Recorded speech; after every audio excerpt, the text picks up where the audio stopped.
नहीं हुआ, बार बार अनुरोध किया गया कि आप जो है यहाँ से हट जाइए।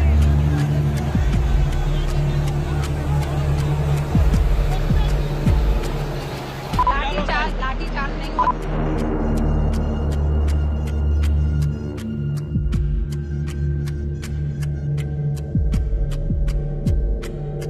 हमने जो आपको दो कहानियां दिखाई उसमें आपको लाठियां चलाने वाली तस्वीरें काल्पनिक समझनी हैं, क्योंकि आईपीएस मैडम का कहना है कि लाठियां तो चली ही नहीं। वाटर कैनन भी हमारी कल्पना का हिस्सा है। शायद सड़क पर अभ्यर्थियों को घसीटने का हमने कोई रात में ख्वाब देखा होगा।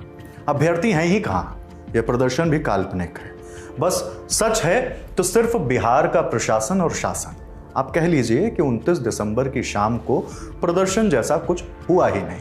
पटना की सड़कों ने बेबसी की अधिकार मांगती कोई आवाज नहीं सुनी, क्योंकि आप अफसर हैं, माननीय हैं, ताकत है आपके पास। राजेश जोशी ने इसी रोज के लिए लिखा था शायद, जो सच सच बोलेंगे वो मारे जाएंगे।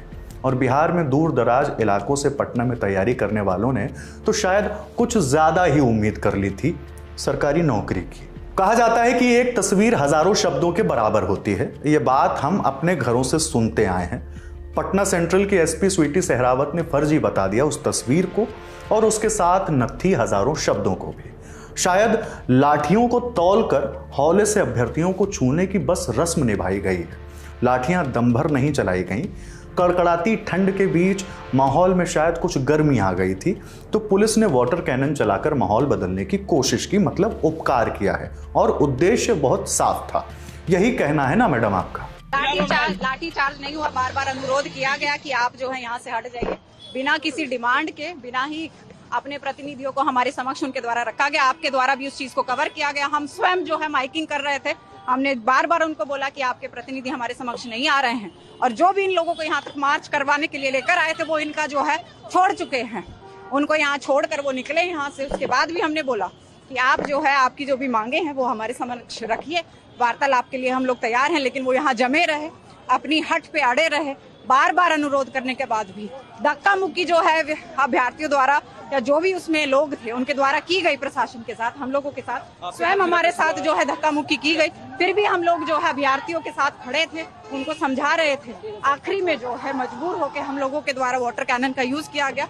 उसमें भी हमने स्वयं बीच में आकर जो है लोगों को उठाया गया, परंतु वो लोग जो है नहीं हटे। अब जो है हम इसको खाली करवा दें। अब आपको एक बात बताता हूं, जब ये अभ्यर्थी अपने घरों से तैयारी के लिए निकलते हैं तो पटना आकर कोई आलीशान बंगला किराए पर नहीं लेते। 10 बाई 10 के कमरे में इनकी पूरी दुनिया देखी जा सकती है, क्योंकि इन्हें सिर्फ पढ़ना है उस सरकारी नौकरी के खातिर जो इन्हें फिलहाल तो खूब रुला रही है।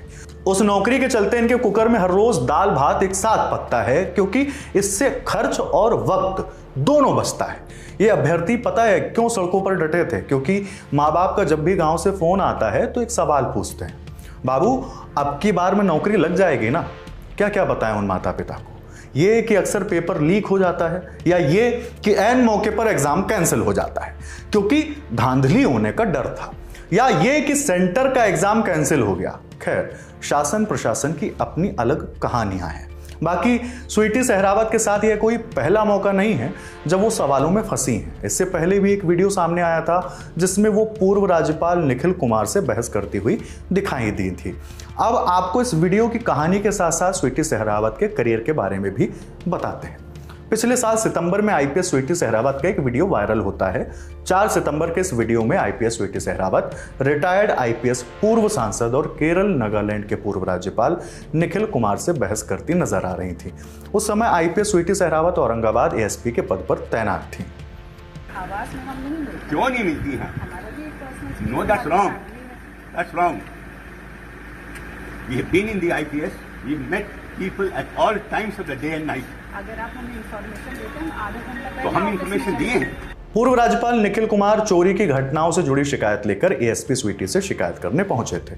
तब स्वीटी ने उनसे कहा था कि वो अपने आवास पर किसी से नहीं मिलती हैं, वो अपने पर्सनल स्पेस में किसी को अलाउ नहीं करती हैं।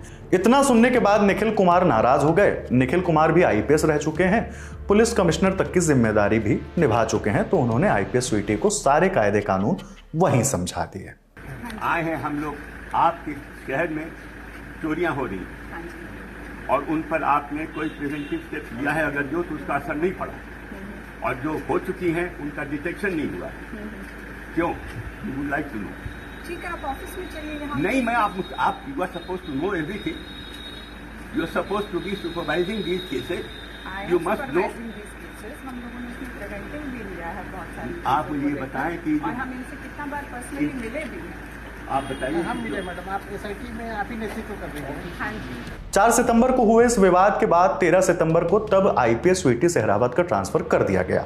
उनको पटना सदर का एसडीपीओ बना दिया गया है।